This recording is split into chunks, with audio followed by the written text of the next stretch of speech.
मैं विनीता वर्मा स्वागत करती हूँ आपका आपके YouTube channel target TGT home science में। और इतना प्यार और सहयोग बनाए रखने के लिए आप लोगों को बहुत बहुत आभार। देखिए, बहुत सी चीज़ें हैं, बहुत सारी चीज़ें मेरे पास नोट्स हैं, कंटेंट है, लेकिन मैं उनको प्रोवाइड नहीं करा पा रही हूँ। बहुत सारी प्रॉब्लम्स हैं मेरे साथ, मैं इतना ज़्यादा नहीं कर सकती आप लोगों के लिए जितना करना चाहिए। फिर भी जितना कोशिश कर रही हूँ कि जितना हो पाए उतना करने की। तो चलिए, जो हमारी 50 डेज की सीरीज है उसकी हम करेंगे आज कौन सी क्लास नंबर 34। अब तक ये कंप्लीट हो जाती, या फिर मान के चलिए 8-10 दिन में ज़रूर कंप्लीट हो जाती, लेकिन इसको कंप्लीट नहीं कर पाए हम। फिर भी ये है कि अब कंटिन्यू रहेगी ये क्लास, बीच में एक आध दिन भले गैप हो जाए। और उसके अलावा चाइल्ड डेवलपमेंट की भी क्लास स्टार्ट हो गई है। सिलेबस के अकॉर्डिंग बिल्कुल टॉपिक वाइज आपकी क्वेश्चन सीरीज चलेंगी, और अब से जो है जुड़िए और अपनी पूरी तैयारी जो है ठीक से करिए। पूरा सिलेबस उसमें कवर होगा टॉपिक वाइज क्वेश्चन के अकॉर्डिंग। तो चलिए स्टार्ट करते हैं। हमारा आज का पहला प्रश्न है, निम्नलिखित में से कौन सा जो है रेशे का निर्माण वाष्प नमी संतुलन द्वारा नियंत्रित किया जाता है। क्वेश्चन फिर देख लीजिए क्या कह रहा है कि ऐसा कौन सा रेशा है जिसका निर्माण वाष्प नमी संतुलन द्वारा नियंत्रित किया जाता है।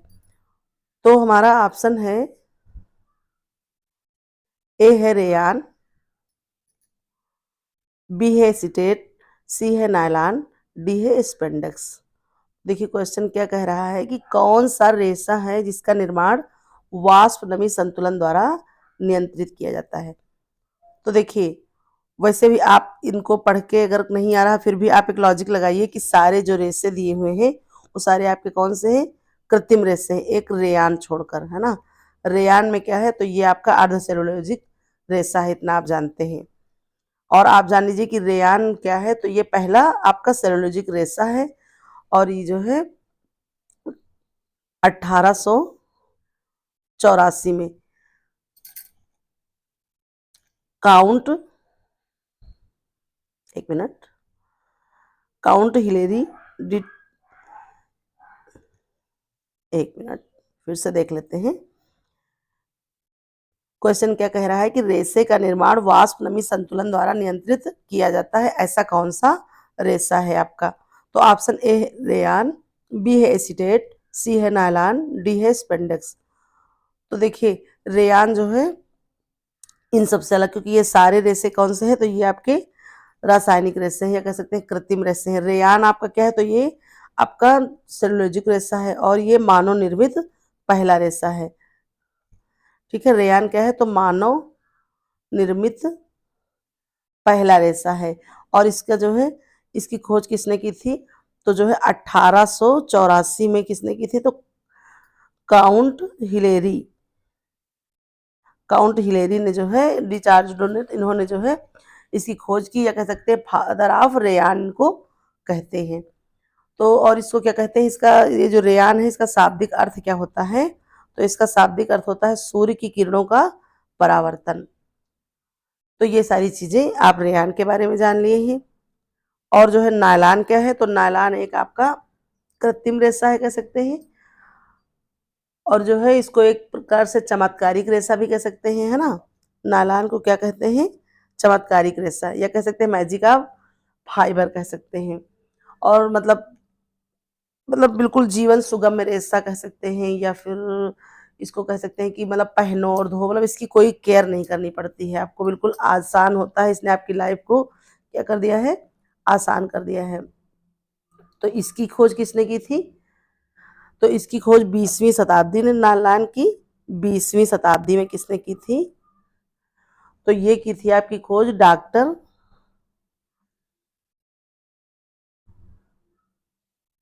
Balance H कैरोथर्स। ठीक है, बैलेस एच कैरोथर्स ने इसकी खोज की थी।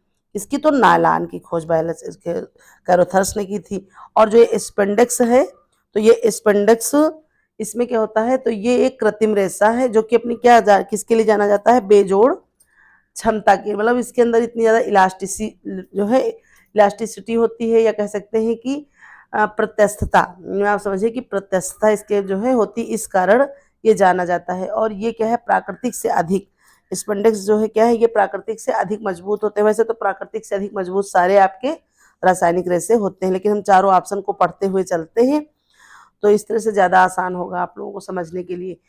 तो जो ये स्पेंडेक्स है, इसको क्या करती है, ये जो है प्राकृतिक से अधिक मजबूत होते हैं। ये जो है पॉलीयूरेथीन, पॉलीयूरिया और कोपॉलीमर से जो है बनते हैं।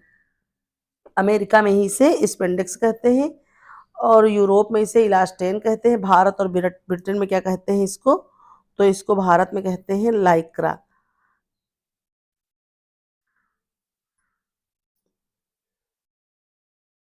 लाइक्रा के नाम से जानते हैं इसको भारत में। तो ये बहुत ही ज़्यादा मजबूत है और ऐसा होता है। तो देखिए यहाँ हमारा क्वेश्चन जो था वाष्प निर्मित, तो इसके लिए करेक्ट आंसर हो जाएगा हमारा ऑप्शन ए, रेयान।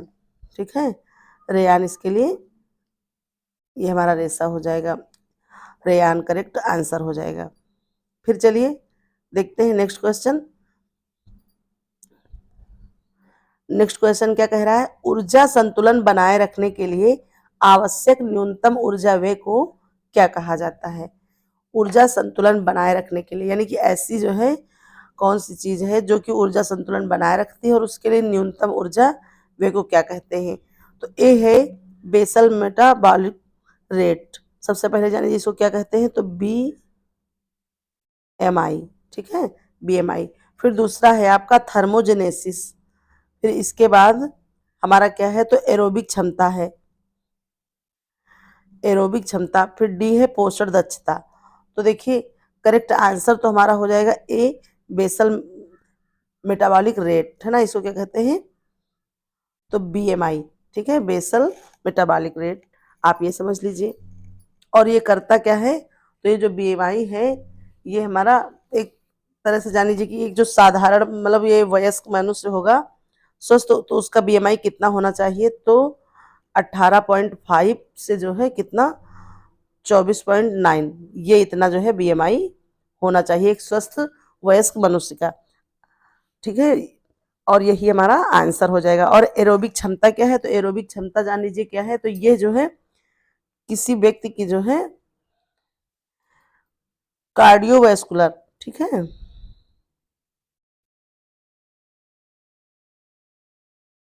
कार्डियोवैस्कुलर है उसकी फिटनेस कह सकते हैं, ऊर्जावान क्षमता का एक प्रकार से क्या है, तो ये संकेत होता है।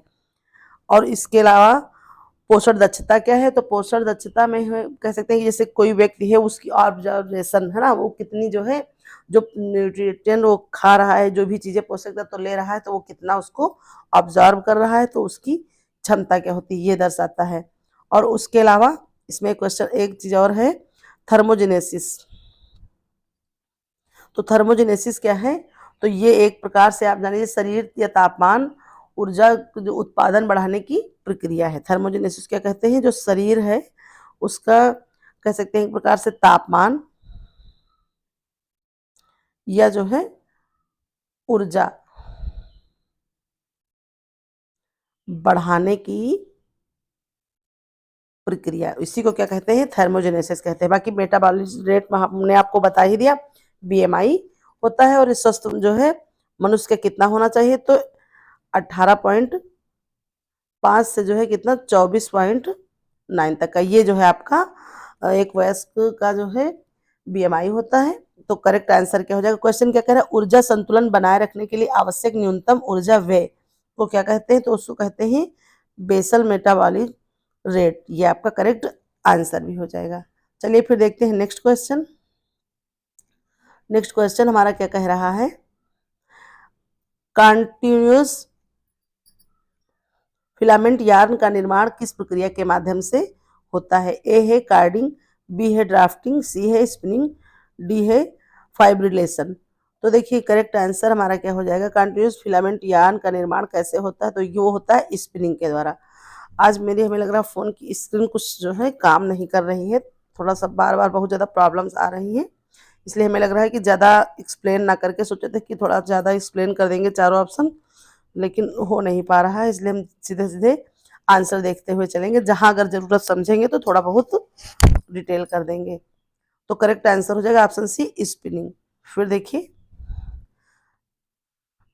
नेक्स्ट क्वेश्चन है, परिवार में संसाधनों के कुशल उपयोग हेतु वर्क साइकिल की स्थापना या संकल्पना किसने दी? वर्क साइकिल या कह सकते हैं आप कार्यवर्ग, ये जो है किसकी संकल्पना है?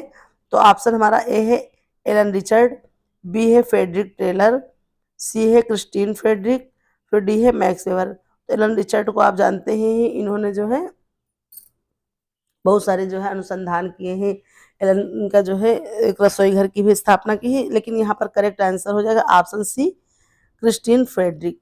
इन्होंने क्या किया है? तो ये वर्क साइकिलिंग की जो है संकल्पना दी है। नेक्स्ट क्वेश्चन हमारा, गर्भवती महिलाओं में न्यूरल ट्यूब दोष रोकने के लिए किस पोषक तत्व की जो है पर्याप्त आवश्यकता होती है? तो ए है राइबोफ्लेविन, बी है पैराडॉक्सिन, सी है फोलिक एसिड, डी है बायोटीन। तो न्यूरल ट्यूब दोष को रोकने के लिए हमारा करेक्ट आंसर क्या हो जाएगा? Option C folic acid. ये देखिए, ये जो है फोलिक एसिड हमारा करेक्ट आंसर हो जाएगा। न्यूरल ट्यूब दोष रोकने के लिए की जो है आवश्यकता होती है। नेक्स्ट क्वेश्चन है, निम्नलिखित में से कौन सा हार्मोन स्तनपान के दौरान दूध स्राव को या दुग्ध स्राव को नियंत्रित करता है? तो ऑप्शन ए है हमारा इंसुलिन, बी है ऑक्सीटोसिन, सी है एड्रेनालिन, डी है ग्लूकागान। तो देखिए करेक्ट आंसर हमारा क्या हो जाएगा? Option B oxytocin. ऑक्सीटोसिन क्या करता है? तो ये दुग्ध स्राव को नियंत्रित करता है। बाकी इंसुलिन आप जानते हैं आपके रक्त में क्या करता है? तो शर्करा को नियंत्रित करता है, ग्लूकोज को। फिर देखिए नेक्स्ट क्वेश्चन, वस्त्रों की सतह पर जल रोकने के लिए किस प्रकार की जो है परिष्करण प्रक्रिया की जाती है? ए है सांदीकरण, बी है मर्सराइजेशन, सी है कैलेंडरिंग, डी है वाटर रिपेलेंट फिनिश। तो देखिए करेक्ट आंसर हमारा क्या हो जाएगा? Option D water repellent finish. इस प्रक्रिया के द्वारा हम क्या करते हैं? तो वस्त्रों पर जो है उसकी सतह पर जल रोकने की प्रक्रिया को करते हैं। इसमें क्या होता है? वो छिद्रों को धीरे धीरे करके ढक लेते हैं और एक तरह से लेमिनेट हो जाता है कपड़ा, जिससे क्या होता है? वस्त्रों की सतह पर जल रुक जाता है। अन्य सारी चीजें आप जानते हैं। मॉइस्चराइजेशन क्या होता है? चमक बढ़ाने के लिए होता है। कैलरिंग जो क्या होता है? कपड़े को बराबर एक जो है साइज में लाने के लिए ये सारी प्रक्रियाएं की जाती हैं। नेक्स्ट क्वेश्चन है, शिशु की सामाजिक दक्षता का पहला संकेत कब देखा जाता है? या किस उम्र में बच्चे के अंदर सामाजिक डेवलपमेंट एक तरह से होने लगता है? तो ए है जन्म के तुरंत बाद, बी है 2 महीने में, सी है 6 महीने में, डी है 1 वर्ष में। तो करेक्ट आंसर क्या हो जाएगा? 2 महीने में। 2 महीने में सामाजिकता का पहला संकेत देखने को मिलेगा आपको। नेक्स्ट क्वेश्चन है आपका, एक्सटेंशन एजुकेशन में देखिए यही प्रॉब्लम है, इसीलिए जो है हमको बहुत डर लग रहा है कि सीरीज कंप्लीट ही हो जाए। एक्सटेंशन एजुकेशन में फील्ड ट्रायल मेथड का मुख्य उद्देश्य क्या है? ए है ज्ञान बढ़ाना, बी है व्यवहार परिवर्तन, सी है संसाधन वितरण, डी है सामाजिक सुधार। तो देखिए एक्सटेंशन एजुकेशन में जो है फील्ड ट्रायल मेथड का मुख्य उद्देश्य है, ऑप्शन बी करेक्ट आंसर हो जाएगा, व्यवहार परिवर्तन। फिर नेक्स्ट क्वेश्चन देखिए एक बार में जो है आ नहीं पा रहा है। विटामिन बी, एक मिनट, विटामिन B12 का मुख्य स्रोत कौन सा है? तो ऑप्शन ए है हरी पत्तियां और हरी पत्तियां सब्जियां, मांस और अंडे, फल और सब्जियां, जड़ वाली, अनाज और बीज। तो हमारा करेक्ट आंसर हो जाएगा विटामिन B12 का मुख्य स्रोत हो जाएगा मांस और अंडे। देखिए हरी पत्तीदार सब्जियों से भी मिलता है, लेकिन यहाँ पर मुख्य स्रोत पूछा जा रहा है, तो आपका आंसर हो जाएगा ऑप्शन बी। नेक्स्ट क्वेश्चन आइए देखते हैं आपका, भोजन में, एक मिनट, ये एक बार में तो होने से रहा। भोजन में उपस्थित वसा किस रूप में संग्रहित होती है? ऑप्शन ए है मोनोसेकेराइड, बी है ट्राइग्लिसराइड, सी है पॉलीसेकेराइड, डी है ग्लाइकोजन। तो देखिए वसा जो होती है किस रूप में संग्रहित होती है? तो ये ट्राइग्लिसराइड के रूप में संग्रहित होती है। और कहाँ पर होती है? तो यकृत में हमारी संग्रहित होती है। फिर चलिए नेक्स्ट क्वेश्चन देखते हैं, ब्लैक वाटर फीवर किस संक्रमण से जुड़ा हुआ होता है? ब्लैक वाटर फीवर, तो ऑप्शन देख लेते हैं, ए है टाइफाइड, ये क्या है, बी है मलेरिया, सी है डेंगू, डी है पीलिया। तो हमारा करेक्ट आंसर क्या हो जाएगा? Option B malaria.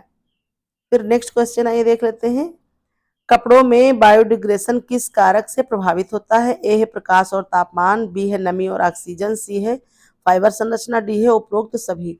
तो हमारा करेक्ट आंसर क्या हो जाएगा? उपरोक्त सभी। बायोडिग्रेशन क्या होता है? इन सभी कारणों से प्रभावित होता है। चलिए नेक्स्ट क्वेश्चन आइए देखते हैं। क्रॉस कल्चर, एक मिनट, क्रॉस कल्चर एडाप्टेशन सिद्धांत किससे संबंधित है? ए है पारिवारिक समायोजन, बी है शिशुपालन, सी है सांस्कृतिक शिक्षा, डी है संचार कौशल। तो हमारा करेक्ट आंसर क्या हो जाएगा? तो ये हो जाएगा हमारा ऑप्शन सी, सांस्कृतिक शिक्षा। ये हमारा करेक्ट आंसर हो जाएगा। एक मिनट, देखिए यही सारी चीजें हैं। आज पता नहीं मोबाइल का जो है स्क्रीन में क्या प्रॉब्लम है।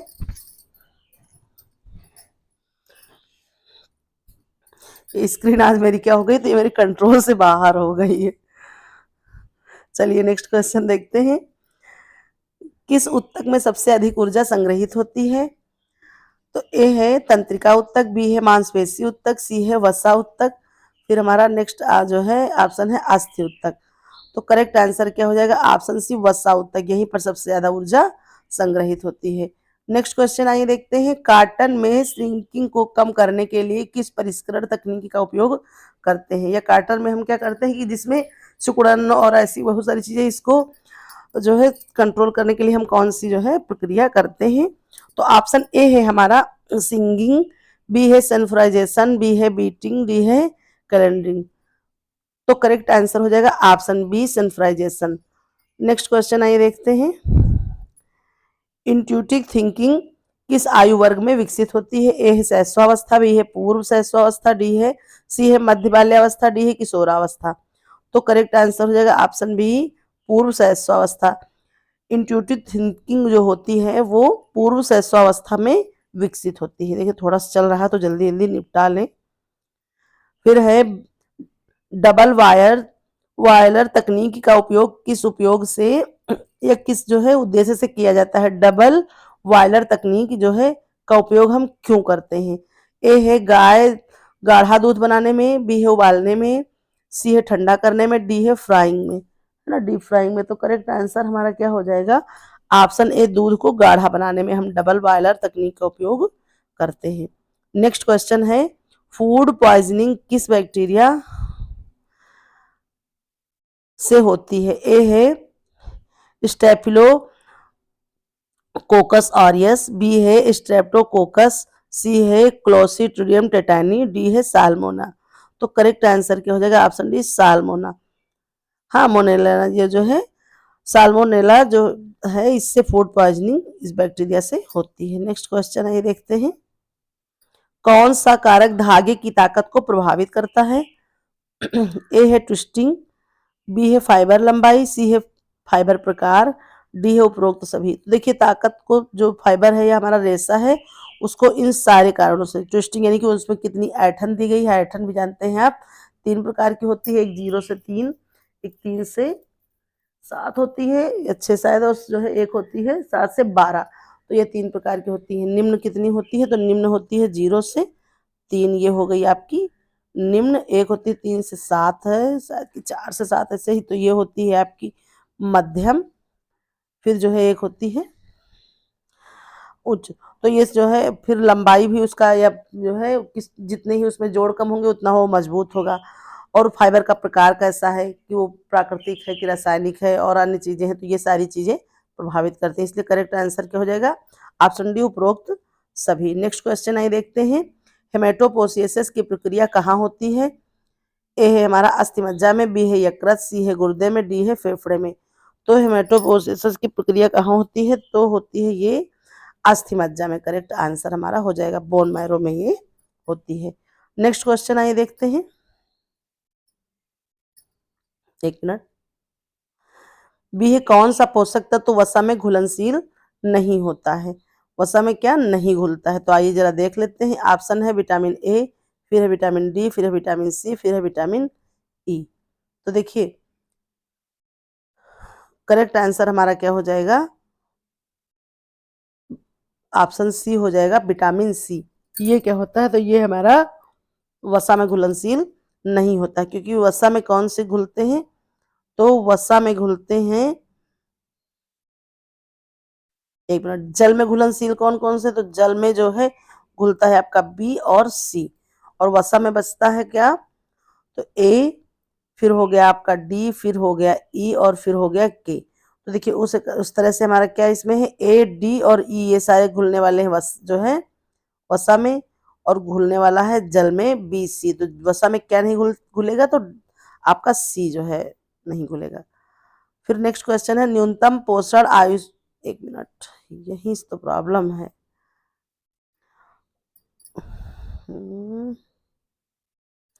न्यूनतम पोषण आवश्यकता किस आयु वर्ग में सबसे अधिक होती है, ए है शैशवावस्था, बी है बाल्यावस्था, सी है किशोरावस्था, डी है वृद्धावस्था। तो करेक्ट आंसर हो जाएगा ऑप्शन सी, किशोरावस्था। न्यूनतम पोषण की आवश्यकता किस वर्ग में सबसे तेज होती है, तो वो होती है किशोरावस्था में। नेक्स्ट क्वेश्चन आइए देखते हैं, कौन सी फिनिशिंग प्रक्रिया चमकदार सतह प्रदान करती है, ए है टफ्टिंग, बी है कैलेंडरिंग, सी है फेल्टिंग, डी है स्कॉच गार्डिंग। तो सबसे ज्यादा चमक जो सतह को प्रदान करती है वो होती है कैलेंडरिंग, इसलिए करेक्ट आंसर हो जाएगा बी। नेक्स्ट क्वेश्चन, बेरीज में मौजूद कौन सा यौगिक एंटीऑक्सीडेंट के रूप में कार्य करता है, ए है कैरोटीन, बी है टैनिन, फिर सी है एंथोसाइनिन, फिर डी है फ्लेवोनोइड। तो करेक्ट आंसर क्या हो जाएगा, ऑप्शन सी एंथोसाइनिन। उसके बाद आइए देखते हैं नेक्स्ट क्वेश्चन, ये क्या कह रहा है, तो यह कौन सा हार्मोन शरीर में कैल्शियम संतुलन को नियंत्रित करता है, ए है इंसुलिन, बी है पैराथायराइड हार्मोन, सी है एड्रेनालिन, डी है मेलाटोनिन। तो करेक्ट आंसर क्या हो जाएगा, ऑप्शन बी पैराथायराइड हार्मोन। ये क्या करता है, तो कैल्शियम संतुलन को नियंत्रित करता है। नेक्स्ट क्वेश्चन आइए देखते हैं, कपड़े धोने के लिए कपड़े धोने के लिए प्रयुक्त डिटर्जेंट में कौन सा यौगिक मुख्य रूप से कहा जो है सक्रिय होता है, ए है सोडियम बाइकार्बोनेट, बी है सोडियम लॉरिल सल्फेट, सी है कैल्शियम कार्बोनेट, डी है फेरस सल्फेट। तो करेक्ट आंसर हो जाएगा option B sodium lauryl sulphate. इसको क्या करते हैं, तो जो कपड़े धोने वाला डिटर्जेंट होता है उसमें मुख्य यौगिक के रूप में ये सक्रिय होता है। नेक्स्ट क्वेश्चन आइए देखते हैं, रूढ़िवादी परिवार संरचना किस प्रकार के समाज में अधिक पाई जाती है, तो ए है नगरीय समाज, बी है ग्रामीण समाज, सी है औद्योगिक समाज, डी है जनजातीय समाज। तो रूढ़िवादी चीजें जो पाई जाती हैं वो अधिकतर कहाँ पाई जाती हैं, ग्रामीण समाज में। रूढ़िवादिता का मतलब होता है जो पुरानी परंपराएं होती हैं हमारी उनको लेकर चलना, ये होता है रूढ़िवादी परिवार। तो करेक्ट आंसर हो जाएगा ग्रामीण समाज।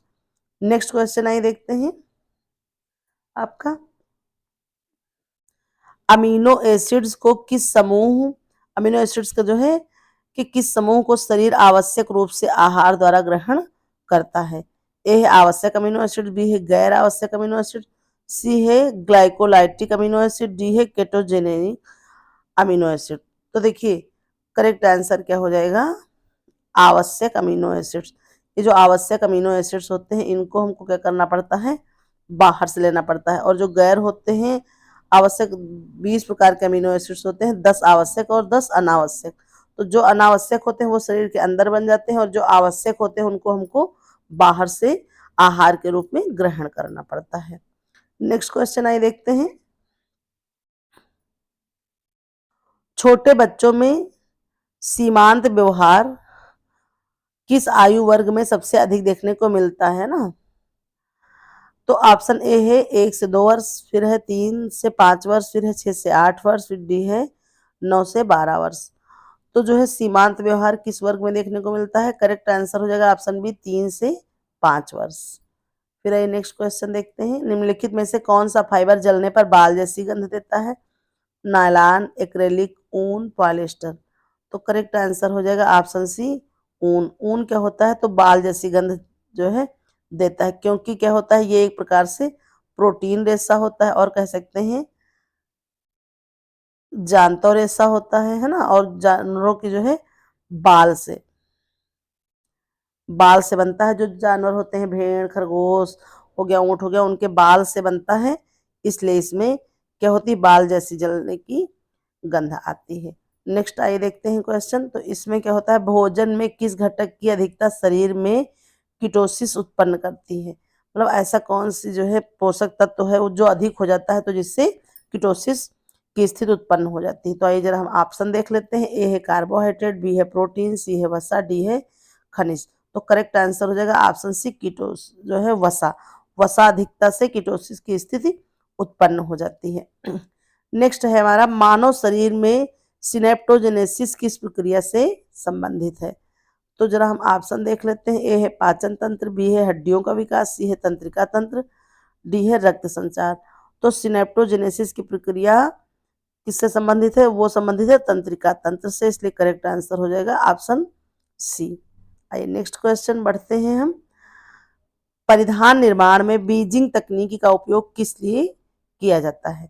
ए है कपड़े की मजबूती बढ़ाने के लिए, बी है सिलाई के दौरान बेहतर पकड़ के लिए, सी है कपड़े की सतह को चमकदार बनाने के लिए, डी है रंग स्थिरता बढ़ाने के लिए। तो देखिए बीजिंग तकनीक का उपयोग किस लिए हम करते हैं, सिलाई के दौरान कपड़े जो होते हैं बेहतर पकड़ करने के लिए या पकड़ बनाने के लिए। तो इसलिए करेक्ट आंसर हो जाएगा ऑप्शन बी, सिलाई के दौरान बेहतर पकड़ के लिए हम किसका उपयोग करते हैं, तो बीजिंग तकनीक का उपयोग करते हैं। नेक्स्ट है हमारा, एगमार्क किससे संबंधित है।